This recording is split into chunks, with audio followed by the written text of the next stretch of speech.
mean, I could go pretty deep into this topic. I'm trying to think of some things that I can just kind of. I think I realized that we could kind of, or I could kind of do my own. Well, so let me backtrack a little bit. I've always wanted to own my own gym, whether it was sports performance training, fitness, adult fitness, something. I've always wanted to own my own gym. I thought that I would have been better as my own boss because a lot of just different. I felt restricted in certain ways. Like at my first job, there were certain lesson plans that you had to stick to. Same thing with the other place. There's certain things that I felt that needed to be updated, but you couldn't do that because you were confined to their business model. To their model and everything they were doing. And then I don't know if I'm just going to get completely way off track here, but a little bit threatened by the amount of knowledge that I had because I was always researching and reading and getting certifications and staying up with everything where I don't want to say I would question things, but I would be like, this is a little bit, studies show this is better, why don't we try this? Right. No, that's 100%. I think I had a really similar experience with the physical therapy office. I knew like I said, about the lacrosse ball stuff, and then and that's just, self-myofascial release, how simple it is to kind of get some relief for certain things, not all.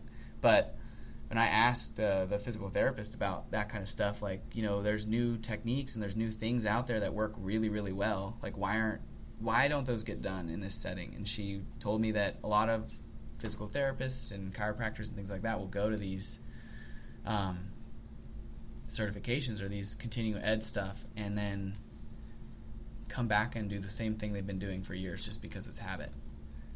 So I think that, do you think that goes along with like a fear of growth or like you know what I mean? Like how certain people really progress and they make things happen, like the big companies, like Facebook is always improving, period. Like if something happened tomorrow that proved to be 1,000 times better than what they're doing right now, I guarantee Facebook would switch everything. Yeah. Because they're more about what works and what's going to provide the best results rather than what they've been doing. Right? Does that make sense? Yeah, I think it's kind of like just being too comfortable. Yeah. Like if it's not broken, why fix it? Right. So the place I was at first initially was there for probably 5 or 6 years before I was there, I think. And what they were doing was working, so why change anything? Mm-hmm. The other place was a franchise. If it worked back then, why change anything? Right. So I think just the want to not change things, but the want to kind of do my own thing where I knew certain aspects could have been improved. Right. I think is one of the big things that kind of pushed us. Right. I think it's that like improvement mindset too, though. That's like such a big thing I do a lot of reading on like the personal development side, and like you have to be improving in order to be fulfilled and to be happy. And if you're not, you either are growing or dying. It's like such an overdone quote, but you either grow or you die. That's just the way life works. So if you're not progressing forward, then you're stagnant in the water, and it gets old. Yeah. So anyway, now we're in Central Texas, and we have a 3,200 square foot inside facility and about 5,000 square feet of outdoor turf at our gym here in Central Texas. But it didn't start that way. So we were in New York and training, and we had talked about, branching out and doing our own thing. We had actually were just looking through some stuff a minute ago, and we found some old information from a website that we planned to start. I think we did actually buy the domain. Did we? I think. I'm pretty sure we bought the domain, and we were like ready to get going with like building the site. We had written content. We were going to do some online workout stuff because we knew we wanted to do our own thing, and then we wanted to do it better. We just wanted to, which is so funny that we're called Maximize Potential, but we just always knew that we wanted to do it. And we wanted to do it better.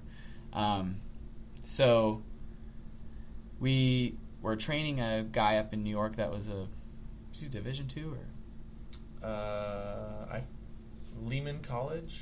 Yeah. I think he's in the Bronx. So he was playing baseball there, and he was training with us at the sports performance facility, and he really, really enjoyed what we taught as well, and we connected very well on just the plane of he really liked what we did, and it was really helping him. And so he suggested, had been from or had a house down here in Central Texas, and had mentioned this area being just a huge youth sports hub where they play football and baseball and softball pretty much 365 days a year, but there is no structured sports performance training, not really, not widely done, especially in this area, although it's a huge hub for youth sports. So we threw around the idea, laugh about it here and there. We're like, yeah, sure, that'd be really cool. Like, move to Texas, ha ha ha. But yeah, because we've never been to Texas. No, never been to Texas in my life. And, a lot of people have those dreams and those thoughts. They always say, like, oh, I'd love to own a gym someday, or I'd love to do that someday. That was kind of the stage that we were at. And so my traveling personal training job,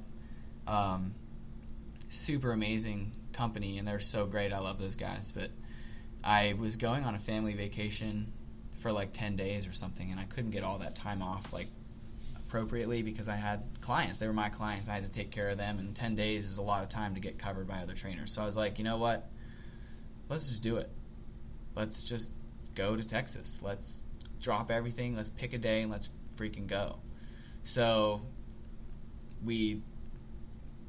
I put in my time to quit my job, and that was my, I went on that little family vacation, and then John and I had picked a day, and it was August 11th. 10th. It was August 10th. Do you remember what day that you put your 2 weeks in? Because I remember my day. Well, or your last day of work. Mine was the 2 months before, because I had the whole month of July off. So I put in my last day was like June 24th or something like that, because the vacation was at the end of June and the beginning of July. I think I got home after like July 8th or something like that. So, and then yours was July 29th. July 29th. July 29th. So we had our own little vacation breaks at home, and everybody was just like, so what are you doing? You're just driving to Texas? And I was like, I kept saying, I said, I'm driving to Texas to start a business, and this is what we're going to do. I didn't have any clue really, other than those words that I spoke, to be honest with you. Not a clue. People were like, well, how are you going to do it? Like, what's your plan? I'm like, I don't have one, and I don't care. I'm like, we're driving there, and I'm starting a business. That's it. That was period. That was it. And so we picked that day, and we were like, well, let's have a little fun on the way down. So we stopped in Nashville and New Orleans, and then made our way over to Texas. So we had like a 5-day road trip down to Texas, and we got here on like August 14th or 15th. And that's where we started. We had a logo before that. That was it. Yeah, I think the logo got sent back to me on Fiverr for like the 12th, maybe. On our way down, Yeah, I think we got the logo down. And it was originally Maximum Potential, and that's what we were like, cool. And that our logo is so cool. If you haven't seen it, you got to check it out. But such an awesome logo, and that was all we had when we got here. Yep. And so we spent a lot of days over at the Panera Bread. Hours and hours at Panera. Using their Wi-Fi, and that was basically how it started. I remember just sitting over there and like just researching basically how to start a business. That was literally we got here, and that was how it started. So we created a Facebook page, and then we created an Instagram, and then we registered with the state, and like all that other normal housekeeping stuff that you have to do and learn how to do. And so then what we were just chilling, still doing the Panera Bread thing. I think we did it for about a week or two. Yeah. We were in Panera, like, just brainstorming and just getting things situated, Emailing every single oh my team, gosh, every single high school. Like, just random people. Just everybody that we saw, or... We went through all the schools and, like, different organizations in the area, and we were just two guys from Pennsylvania. Oh, man, I'd love to look back at some of those, like, the wording or, like, the verbiage that we used to see, like, how we sold ourselves. We didn't get a lot of response back at that point. But we didn't know what we were doing. We didn't need any. We only needed one person. No, we only needed one person. So we got a Gold's Gym membership because we didn't have anywhere to work out. And we're like, well, that's still important to us, so we always work out. So we got a Gold's Gym membership, and we started going there and just do our workouts. And I think it was about a week. Then a weekend, we're getting quotes for business cards at local places, just driving around kind of meeting people. Oh, yeah. And so we walk into this printing shop and he tells us the price of business cards and it was like ridiculous. And we're like, yep, we're going to go with Vistaprint. So anyways, we walk out and across the street there's this little 3,000 square foot gym. Yeah. Right? Here's a 3,000 square foot gym. And we're like, oh man, they were relatively new as well, like 6 months in. Yeah, something like that. They do a lot of like bodybuilding and personal training in there. And we walked in and, the owner showed us around a little bit. And the first thing I noticed was that their plates were from Velocity Sports Performance. And I was like, what the heck? I was like, it's like we just walked into a Velocity and I started talking to him about that and told him like what we were doing and like what we wanted to do. And he's like, oh, well, I rent space to trainers. Do you guys want to? I forgot about that. You want to come in and try it here? He's like, if you guys, I have people coming in all the time. I'll send them your way. Like, you guys seem awesome and knowledgeable, and you have a lot of experience. Like, and we told him what we'll do. And he's like, and a lot of my people have kids. So that it was like, are you kidding me? Like, we just walked right into that. We had no idea, and he was so just such a blessing to walk in there that day and to make that happen. So I think he gave us like a month free. Yeah, first month was free. First month was free, to get us and going. we had then at the same gym we had met this other 2 guys that were just starting out a t-shirt printing business. So I think we met him at the gym. I think we did. I think we had to have met Chad at the gym. I think maybe. Because I remember he worked out there. He was Yeah. friends with Chris Tyler. So he had just started out a printing business, and so we were telling him about what we're doing, and we're like, cool. Well, John and I always had a professional vision for Maximize Potential, and so we're like, well, we can't wear our normal gym clothes every day, like when we're training people, like that's, we want to. So we went and got our logo printed on some T-shirts, and it was like their first run with a couple of the different T-shirts too. I still have the original one, like the original. The original was so bad because I remember Alec wanted either a PNG file or a vector file of our logo and what we wanted on the back. Yeah, we knew what that was. And I had no idea what that was, so I went to Vistaprint on my phone, turned it sideways, screenshot the back of our business card, sent it to him, and then that's why it came out. And those direct-to-garment printers will print every detail. So, like, if it's not a high-quality photo, like, you have a little bit of pixelation in the image, and it'll print that pixelation. So, basically, the back of our shirt was, like, a big MP and sports performance training, and then a bunch of, like, garbled stuff below that. And it wasn't that bad, but... so, then we, it was probably a week into us being there. Like, we had just hooked up with this guy, we, like, rented some space, and we got the shirts. We're, like, a week. Yeah. And, we show up in uniforms, and like people are already starting to like give us looks, and like of course they're like, who are these people? Like we just walked in there out of nowhere, and if any of you guys are from or know Colleen, then you can know why that's funny. But we just were very different from what people I think expected. Yeah. And we held a really high standard to what we did, and then I was going to say something next.